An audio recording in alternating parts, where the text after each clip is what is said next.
Mikrofonlarga ahamiyatli bo'lamiz. Mustaqil ma'noga ega bo'lmagan hamda biror zamonni ifoda etmagan kalimaga harf deyiladi. Harf bu o'zbek tilidagi harf emas, ya'ni predlog degani, qo'shimcha degani dedik. Qo'shimchalar odatda dan, da, ning, ga kabi qo'shimchalar. Bular mustaqil holatda birorta so'zga, jumlaga qo'shilmasdan turib birorta ma'noni bildirmaydi. Shuning uchun ta'rifida mustaqil ma'noga ega bo'lmagan deb kelyapti. Hamda birorta zamonga ham dalolat qilmaydi. Hamda birorta zamonni ifoda etmagan kalimaga harf deyiladi. Min deb beryapti. Min predlogi dan qo'shimchasi hisoblanadi yoki ila ga qo'shimchasi hisoblanadi. Xo'p, demak, mana shundan iborat ekan. Endi fe'l harflarni adadiga ko'ra ikki qismga bo'linadi. Xo'p, sulosiy va ruboiy deb qo'ygan. Sulosiy deganda 3 ta harfdan iborat bo'lgan barcha fe'llar sulosiy turdagi fe'llar hisoblanadi. Misol uchun, doroba 3 ta harfdan tashkil topgan. Dod harfi, ro harfi, ba harfi. Demak, mana shu sulosiy fe'l hisoblanadi. Ruboiyda bo'lsa, dahroja, mana shuni misol qilib beryapti. Dal, ha, ro, jim harflaridan tashkil topgan. Bu ruboiy turdagi fe'l hisoblanadi. Birinchi dars qisqa bo'lgani uchun keyingi darsni ham olamiz.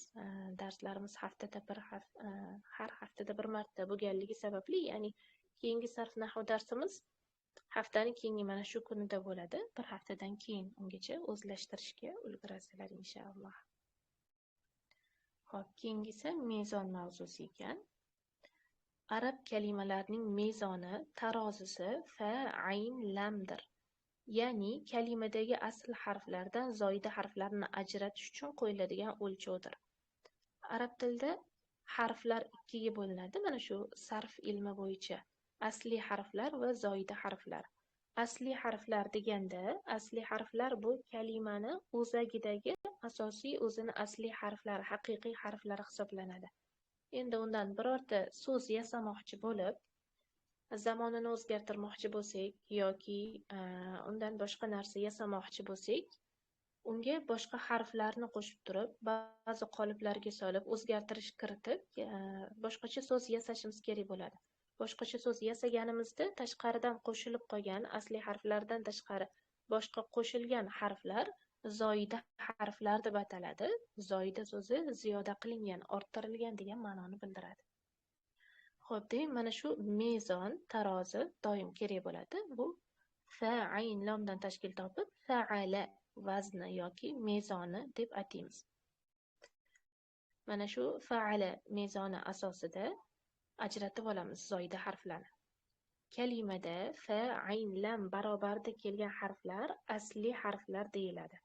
Misol deb beryapti. Doroba faala vaznida turibdi. Faalani yozib, tagiga darobani keltirganimizda fa harfini barobarida dod harfi turibdi, ayn harfini barobarida ro harfi, lam harfini barobarida ba harfi turibdi.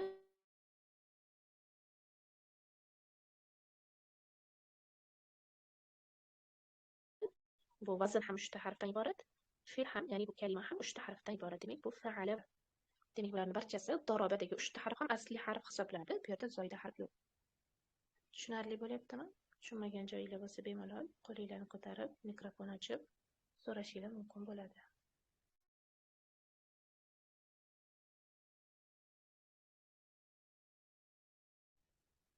Tushunarli bo'layotgan bo'lsa davom etamiz. Kalimada fa, ayn, lam barobarida bo'lmagan harflar zoida harflar deyiladi, ya'ni ziyoda qilingan, orttirilgan harflar deyiladi. Misol deb beryapti. Akrama fe'li af'ala vaznida. Agarki so'zda birorta harf zoida qilib orttiriladigan bo'lsa, uni vaznga solishlik uchun vaznda ham xuddi o'sha joyda o'sha harf ziyoda qilinadi. Akramada mana shu alif harfi zoida harf hisoblanadi, hamza boshidagi. Shuning uchun fa'alani ham boshiga mana shu alif keltirilib, af'ala vazniga tushirilyapti. Kalimani vaznga solishlik uchun. Bu yerda hamza zoida harf, ya'ni orttirilgan harf hisoblanadi. Chunki bu aslida karoma bo'lgan. Undan keyin ma'nosini o'zgartirishlik uchun akroma holatiga keltirilgan.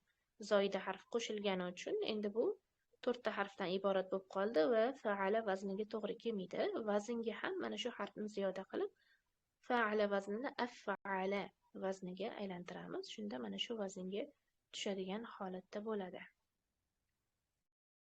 Xo'p, endi zoida harf ishtirok etmagan kalimaga mujarrad deb ataladi. Mujarrad nima deganda, birorta kalimada mana shu kabi zoida harflar qo'shilmasa birorta joyiga, asli harflarni o'zi tursa, ana shu kalima, ya'ni mana shu so'z mujarrad deb ataladi. Xo'p, zoida harf qatnashgan kalimaga esa mazid deyiladi.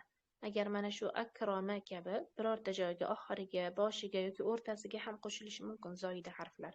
Shunaqa birorta joyiga zoida harf qo'shiladigan bo'lsa, bu so'z mazid deb ataladi. Mazid so'zi ziyoda qilingan, orttirilgan degan ma'noni bildiradi. Demak, zoida harf qatnashgan kalimaga mazid deb ataymiz. Akromani misol qilib beryapti. Bu mazid hisoblanadi. Doroba esa mujarrad hisoblanadi. Arab tilida illat harflari bor bo'lib, illat harflari 3 tani tashkil qiladi. Illat degani kasal, noqis degan ma'nolarni bildiradi. Ya'ni noqis bo'lgan, kasal bo'lgan, yengil bo'lgan harflar. Bular vav, ayn, ya harflari. Hozircha illat harflari nimalarda ishtirok etadi, nega illat harfi bo'ladi, bular bayon qilinmagan. Keyingi darslarda keladi. Illat harflari ko'p holatda so'zni boshqa so'zga aylantirib yasaganimizda, vazirlarga solganimizda, shu kabi qoidalarda illat harfi, ya'ni kasal harf, noqis harf bo'lganligi uchun tushib qoladi. Mana shu holatda hozir illat harfi nima ekanligini ta'rifini berib, bayon qilib ketyapti. Demak, illat harflari 3 ta bo'lib, vav, alif, ya harflari hisoblanadi. Birorta kalimada illat harfi kelmasa, birorta ham illat harfi ishtirok etmasa va ikkita bir xil harf ham ishtirok etmasa, bu kalima sahih deb ataladi. Kataba, bu yerda illat harflari yo'q, vav, alif, ya harflarini birortasi yo'q. Demak, bu sahih bo'lgan kalima deb ataladi. Va ikkita bir xil harf ishtirok etmasa degan joy ham bor. Ikkita bir xil harf ham yo'q bu so'zning ichida. Demak, mana shuni sahih deb ataymiz. Tushunarli bo'lyaptimi hammaga? Savollar bo'lsa, qo'linglarni ko'tarib, mikrofonni ochib so'rasizlar bemalol.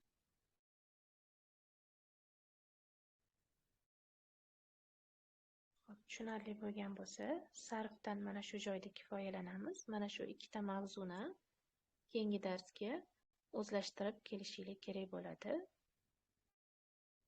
Hozir bo'lsa, nahv kitobimizga o'tamiz.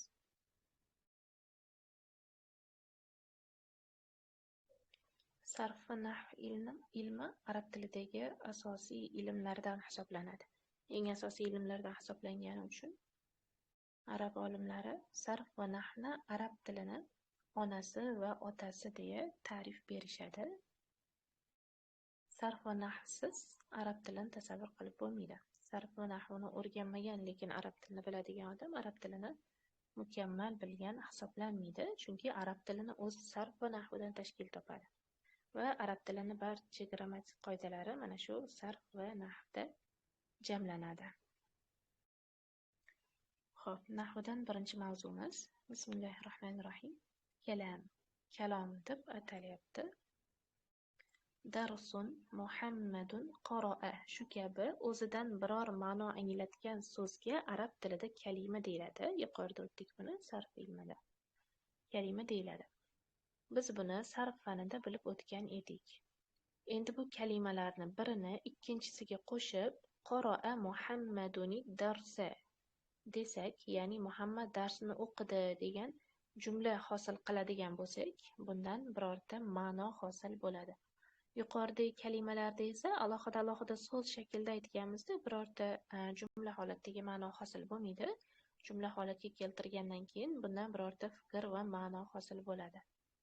Mana shunday birorta fikr va maqsad anglatish uchun bir nechta kalimadan qo'shilgan holatda yasalgan so'zga arab tilida kalam yoki jumla deyiladi. Demak, kalamni ta'rifi kelyapti. Kalom nima deganda, bir nechta so'zdan, ikki yoki undan ortiq so'zdan tashkil topishligi kerak va ma'lum bir mustaqil fikrni hosil qilishligi kerak. Agar ikki va undan ko'p so'zdan tashkil topib bo'lsa ham, lekin birorta mustaqil ma'noni anglatmasa, bu kalom deb atalmaydi. Xo'p, keyingisi, bir jumlada eng ozida ikki kalima bo'ladi. Bu ikki kalima ikkisi ham ism bo'lishi ham mumkin. Ya'ni Mahmudun mujtahidun kabi. Demak, bitta jumlada, ya'ni jumla bo'lishligi uchun, kalom bo'lishligi uchun eng ozida ikkita kalimadan yoki undan ko'p kalimadan tashkil topgan bo'lishligi kerak. Bu ikki kalimani ikkalasi ham ism bo'lishligi mumkin. Ism deganda o'zbek tilidagi ot nazarda tutiladi dediga. Mahmudun mujtahidun kabi, bu yerda fe'l ham yo'q, predlog ham, ya'ni harf qo'shimcha ham yo'q. Ikkalasi ham ism ko'rinishda, ya'ni ot ko'rinishda kelyapti. Mahmud mujtahiddir, ya'ni tirishqoqdir degan ma'noda. Bu demak kalom bo'ladi, chunki kalomning shartlari topilyapti. Ikkita so'zdan tashkil topyapti hamda o'zidan mustaqil ma'no anglatyapti. Mahmudni tirishqoq ekanligini bildiryapti. Endi biri fe'l, ikkinchisi ism bo'lishi ham mumkin. Mana shu yerda ikkita ism bo'lib kelishi ham mumkin yoki ikkita so'zdan tashkil topib, birisi fe'l bo'lishi, ikkinchisi esa ism, ya'ni ot bo'lishi ham mumkin. Namal validu degani kabi.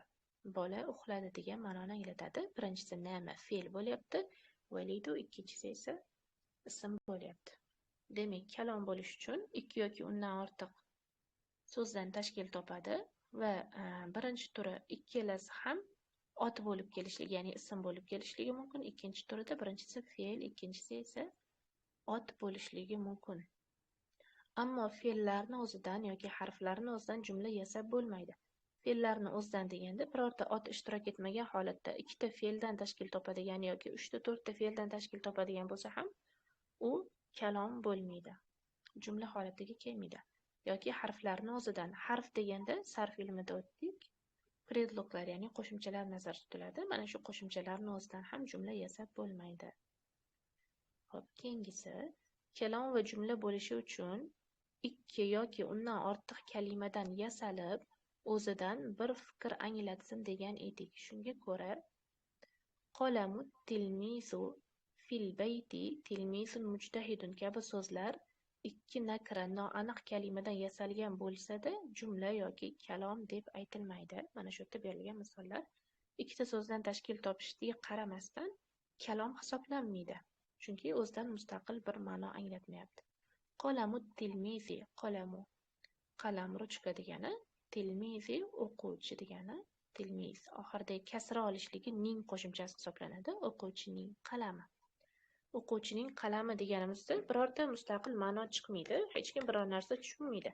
Ya'ni jumlani davomini tinglovchi kutadi. O'quvchining qalami nima ekan, qanday ekan degan savol tug'iladi. Mustaqil ma'no anglatadigan bir jumla hosil bo'lmaydi. Shu sababdan buni kalom deb atamaymiz. Yoki fil bayti. Fi bu da qo'shimchasi, da ichida deb tarjima qilamiz. Bayti uy degani, uyning ichida, uy ichida yoki uyda. Uyda deganda ham biror bir mustaqil ma'no chiqmayapti.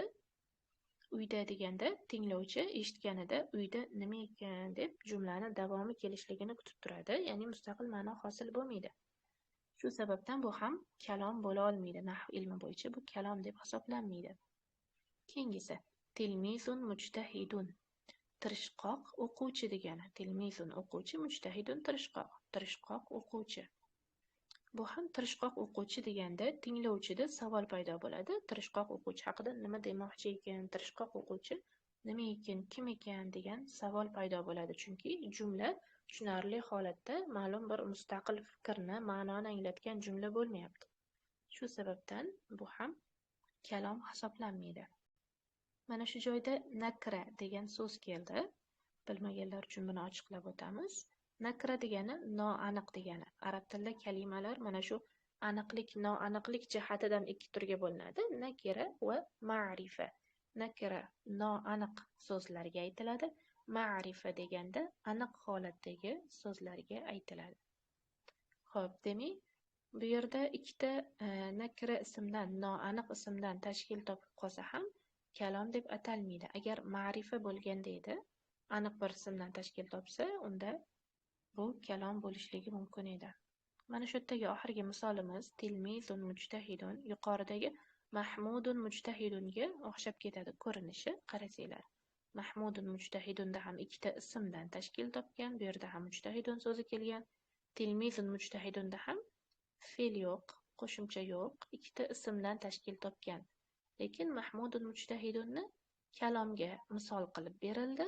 Tilmizun mujtahidun esa kalom bo'lolmaydi deb misol qilib berildi. Bu ikkisini orasidagi farq nima? Nega birisi kalom deb hisoblanyapti-yu, ikkinchi jumla kalom bo'la olmaydi deyilyapti. Farqini aytadiganlar bormi? Ustozim aytsam bo'ladimi? Aha, marhamat. Xo'p, Mahmudun mujtahidun bu yerda tirishqoq o'quvchi aniq holatda, ya'ni Mahmud ekanligi aniq. Tilmizun mujtahidun bu yerda ana shu tirishqoq o'quvchi degan, lekin bu o'quvchi noaniq bo'lgani uchun biz buni kalom deb ayta olmas ekanmiz. Aha, mashalloh alayki. To'g'ri, mashalloh. Juda ham to'g'ri javob berdingiz, to'g'ri sharhladingiz. Aynan shunaqa. Bu yerda yuqorida nakra va ma'rifa nimaligini o'tdik. Agar ikkita nakradan, ya'ni noaniq ismdan tashkil topsa, kalom bo'la olmaydi degan qoidaga ko'ra, tilmizun bu yerda o'quvchi degani bo'lsa-da, aynan u qaysi o'quvchi? Mahmudmi, boshqa o'quvchimi, katta o'quvchimi, kichkina o'quvchimi? Bu aniq holatda kelmayapti. Shunchaki bir o'quvchi. Noaniq holatda kelyapti. Qandaydir o'quvchi, holati aniq emas. O'quvchi tirishqoqdir degani uchun bu yerda noaniq bo'lib qolyapti ikkalasi ham. Shu sababdan bu yerda nakra noaniq ism bo'lgani uchun bu kalom bo'la olmaydi. Agar ma'rifa aniq ism bo'lsa, ya'ni o'quvchini kim ekanligi aniq ifodalanib kelsa, Mahmudun mujtahidun jumlasi esa bu o'quvchini o'rniga Mahmud so'zi keldi, ism keldi. Ismlar har doim ma'rifa bo'ladi, aniq holatda bo'ladi. Chunki birorta ism aytilganda u Mahmud kim ekan, qaysi Mahmud ekan degan savol tug'ilmaydi. Aniq bir insonga qarata aytilgan bo'ladi u ism. Shuning uchun bu aniq holatda ma'rifa hisoblanadi. Mana shu joyi ma'rifadan tashkil topgani uchun, tirishqoqlik aynan Mahmudga tegishliligi aytilayotgani uchun bu yerda noaniqlik yo'q bo'lgani uchun bu kalom hisoblanadi. Xo'p, endi mavzu shu yerda tugayapti. Mavzuni mustahkamlash uchun mavzuga oid mashqlar kelyapti. Sarf va nahv kitoblarini o'qiganda sarf va nahvda faqat qoidalar keladi. Mana shu qoidalarni tushunganimizdan keyin yaxshi eslab qolishlik, yaxshi o'zlashtirishlik uchun albatta mashqlari bilan bajarishlik kerak bo'ladi. Shunchaki mashq bajarmasdan qoidasini o'zini yodlab ketaverishlik yaxshi manfaat bermaydi. Shuning uchun iloji boricha sarf nahv o'qiganimizda ichida mashqi bor kitoblarni, mashqli kitoblarni tanlashimiz kerak bo'ladi. Sarf va nahvdan juda ham ko'p turdagi kitoblar bor. Boshlang'ichni o'zida ham, o'rta daraja, yuqori daraja uchun ham. Ba'zilarining ichida faqat shu qoidalar ketadi, ba'zilarida esa qoidalarga ana o'sha darsda qaysi qoida, qaysi mavzu o'tilgan bo'lsa, shunga moslab mashq berilgan bo'ladi. Mashq bilan bajaradigan bo'lsak, manfaatli bo'ladi, ancha esimizda qoladi o'tilgan mavzu. Xo'p, demak, birinchi mashqda aytayaptiki, quyidagi jumlalarni ism, fe'l va harflarga ajrating. Ism, fe'l va harf nimaligini yuqorida ko'rdik. Ism degani mustaqil ma'no anglatadi va zamonga dalolat qilmaydi. Fe'l degani o'zidan mustaqil ma'no anglatadi va zamonga ham dalolat qiladi. Harf ya'ni predlog, qo'shimcha deganda o'zidan mustaqil ma'no ham anglatmaydi, birorta zamonga ham dalolat qilmaydi. Mana shularni ajratib chiqishimiz kerak bo'ladi. O'qib ajratib bera oladiganlar bormi? Xohlovchilar bor bo'lsa marhamat. Men ajratib ko'ray ustozim. Aha, marhamat. التفاح لذيذ جدا.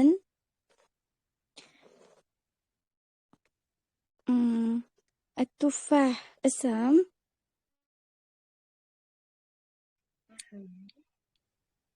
لذيذ اسم. جدا ham اسم. Bu faqat ismdan tashkil topgan jumla ekan. To'g'ri, inshaalloh. Ustoz, shunda jiddan, ya'ni juda ham ismga kirib ketadimi? Aha, ismga kiradi. Agarki u harf bo'lmasa, ya'ni predlog qo'shimcha bo'lmasa yoki fe'l bo'lmaydigan bo'lsa, birorta zamonga dalolat qilmasa, u sifat bo'ladimi, boshqa narsa bo'ladimi, ot bo'ladimi, undan qat'iy nazar ism hisoblanadi. المعلم يحب التلميذ المجتهدا. المعلم اسم، يحب فعل، التلميذ اسم، مجتهدا اسم. to'g'ri, inshaalloh. Keyingisi. هذه النشافة جميلة.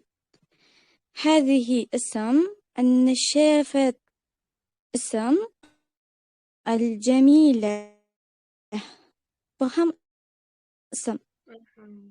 to'g'ri, inshaalloh. Keyingisi. هؤلاء هؤلاء هؤلاء المعلمون محترمون. هؤلاء اسم، المعلمون bu ham ism, muhtaramuna. Hurmat qilinglar degan ma'noda kelyaptimi ustozim? Mana shu muhtaramuna. Hurmat qilingan degani? Qilingan, demak bu ham ism. Shunaqami? Ism shunaqa. التلميذة المجتهدات لا يضحكن أثناء الدرس. التلميذات اسم، مجتهدات اسم، لا يضحكن bu yerda fe'l, inkor fe'limi? Mana shu. Aslida inkor fe'li. Mujtahidat degan yuqorida mujtahidunni ko'pligi hisoblanadi. Jinskiy ro'yxatda kelyapti. Mujtahid talabalar dars asnosida kulmaydilar. Inkor fe'l, lekin buni nahv bo'yicha tahlil qilganimizda fe'lni o'zini fe'l deb aytib, lani harf, ya'ni predlog, qo'shimcha deb aytamiz. Demak, bu yerda predlog, ya'ni harf hisoblanar ekanlar. Xuddi shunday.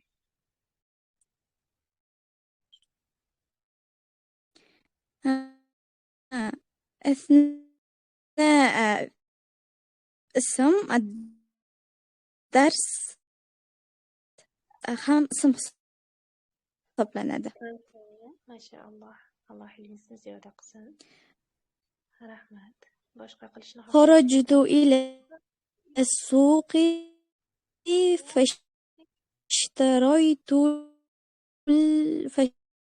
فاشتريت أقلام ومساطر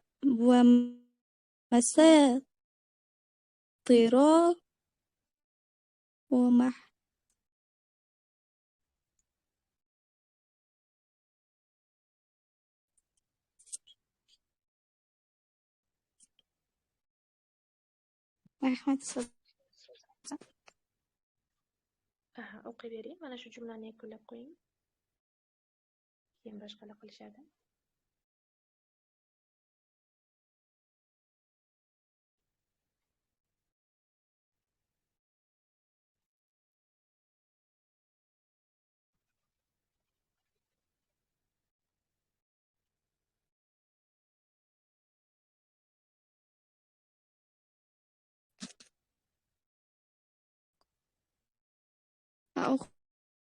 qo'yaveraymi ustozim?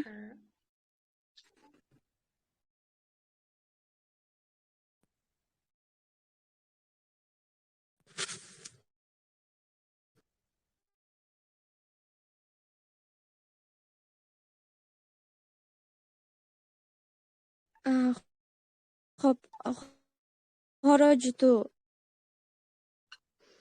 فعل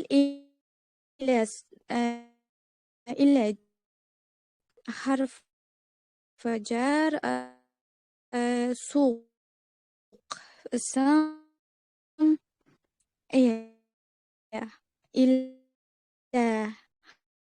حرف، سوق اسم، Fashtaroytu. Bu ham fe'l ustozim.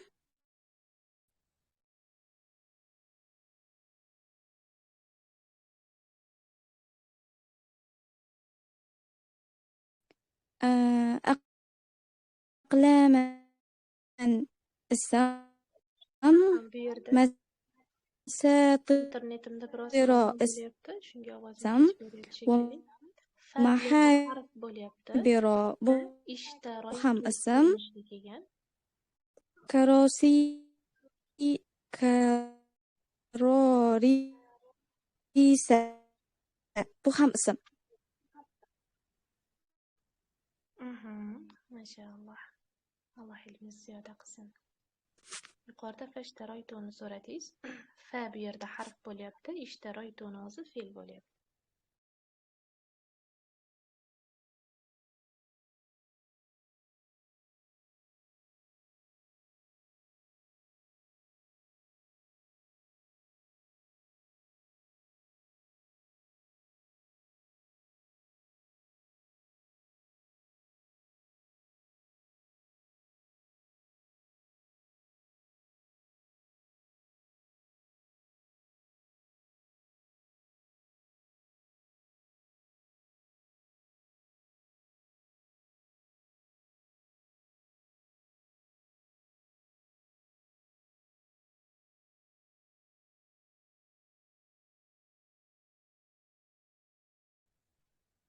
Ovozim yaxshi kelyaptimi?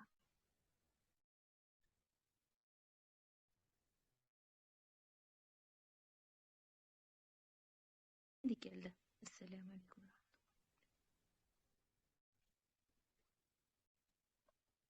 Davom ettirishni xohlovchilar bormi mashqni? Kelgan joylaridan.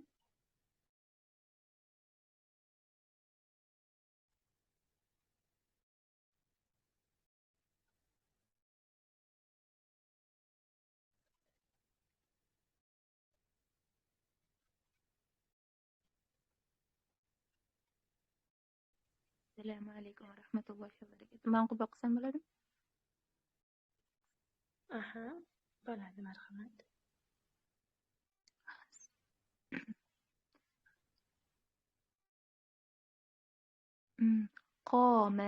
قام التلميذ فقرأ كتاب قام bu fe'li. To'g'ri. Qoma ya'ni qarang, shunda kitobni o'quvchi kitobni o'qidimi? Yo qomani bilmayman. Aha, xuddi shunaqa. Qomat turdi degani, o'quvchi turdi va o'z kitobini o'qidi. Kitabahu oxiridagi domir, U ya'ni kitob. uning kitobini, o'zining kitobini deb o'ziga qaytyapti. Demak, qoma fe'l, tilmizu ism, faqro'a shunda fe'li, qoro'adan olgan. Boshidagi Fa harfi. harf hisoblanadi. Fa harf. Qiroat. Kitabuhu ism.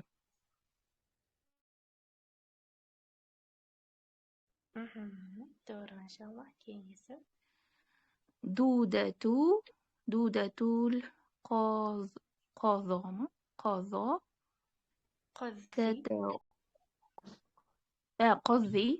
Tatag'ozzi min awraqi shajari tutima. Shunda shajari tuti. O'qib sal qo'shib. To'g'ri. O'shanda dudatu bu nima? Ismmi? Izofa bo'ldi-ku. Aha, izofa bo'lyapti. To'g'ri aytdingiz. Dudatul qozi ipak qurti degani. Tatag'ozza taomlanadi, oziqlanadi degani. Min awroqi. Avroq, varroq degan ma'nosi ham bor, yaproq, barg degan ma'nosi ham bor. Shajari tut daraxtining barglari bilan oziqlanadi. Ipak qurti. Tuti deganda bu ism bu ham. Tuti shunda nima deb bo'lyapti? Tut daraxtini o'zi bo'lyapti. Shajaroti. Tut daraxti dedingiz. Tushunarli. oxirgisini ham o'qiymi? O'qing. Al-hasudu la yasudu. Al-hasudu bu ism, la o'sha harf, yasudu o'shanda endi bu fe'lmi? Yo'q, bu ham yo'q, fe'l. Yo'q. Aha, fe'l Ha, hisoblanadi. ya qo'shilyapti-ku, fe'l. Endi shunda al-hasudu la yasudu degan nima degani shunda? Al-hasudu hasad qiluvchi degani. Ha, La yasudu boshqaruvchi bo'lmaydi, lider bo'lmaydi, muvaffaqiyatga erishmaydi degan ma'nolarda kelyapti. tushunarli. Ustoz ham oxir oslasi. Alloh ilmingizni ziyoda qilsin. Mavzu tushunarli bo'lyaptimi? Savollaringiz bo'lsa biror kimda marhamat. Tushunarli menimcha hammaga. Alhamdulillah. Xo'p, ikkinchi mashqni o'zingizlar uyda bajarib qo'yasizlar bo'lmasam. Ikkinchi mashqda aytyaptiki, quyidagi so'zlardan jumla bo'lganlarni ostiga bir chiziq. Ya'ni jumla bo'lganlarni deganda yuqorida jumla bilan kalom so'zlarining ma'nosi bitta dedik. Kalom bo'lganlarning ostiga bir chiziq chizing demoqchi. Kalom nima ekanligini ta'rifini esa yuqorida o'tdik. Va jumla bo'lmaganlarni, ya'ni kalom bo'lmaganlarni ostiga ikki chiziq chizing. O'zidan demak biror bir mustaqil ma'no anglatadigan gap bo'ladigan bo'lsa, u gapni aytgandan keyin tinglovchida hech qanday savol tug'ilmasa, nega, qanday, qanaqa degan savollar kelmasa, jumlani mazmuni to'liq ma'noni ifodalaydigan darajada to'liq bo'ladigan bo'lsa, bu kalom bo'ladi degandik. Mana shunga ko'ra bu kalom yoki kalom emasligini aniqlashlik uchun jumlani ma'nosiga, tarjimasiga tushunishlik kerak bo'ladi. Tarjimasiga qarab turib, demak uni kalom yoki kalom emas deb tagiga chizib aniqlaymiz. Demak, kalom bo'lganlarni ostiga bitta chiziq, kalom bo'lmaganlarni ostiga ikkita chiziq chizib yoki birorta rangli marker bilan ajratib qo'ysanglar ham bo'ladi. Mana shu oxirgi mashq ekan. Undan keyin i'rob va bino mavzusi kelyapti. Keyingi darsga o'tamiz inshaalloh. Mavzu bo'yicha savollar, tushunmagan joylaringiz bormi?